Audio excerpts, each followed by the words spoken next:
ทำไมเธอต้องยิ้มเวทีที่เดินสวนกัน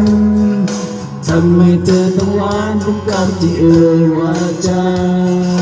ทำไมเธอต้องซึ้งเวลาที่ฉันมองตาฉันก็บานอยู่แล้วมันจะมีเวทมนต์ทำให้ใจฉันอ่อนรู้ไหมเธอว่าใครเดือดร้อนฉันแค่ทำดูอย่างเธอมันเอาแต่เบิดไม่กินไม่นอนอยากจะเจอสักครั้ง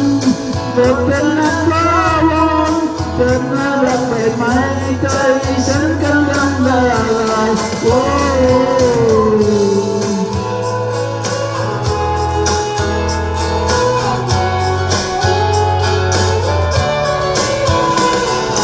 คนตายฉันนั้นต้องเตรียมหัวใจเก็บอาการไว้นึกมันจะสั่นละรัวก็จะให้ฟ้าเอ็นดูมาวันสักตัวก็ไม่กล้าออกไปมันจะมีเวทมนต์ทำให้ใจฉันร้อนรู้ไหมเธอว่าใครเดือดร้อนฉันแค่ตามดูอย่างเดิมมันเอาแต่เบิดไม่กินไม่นอนอยากจะเจอสักครั้งเปิดเธอหน้าฟ้าวอนอยู่น่ารักได้ไหมใจฉันกำลังละลายโอ้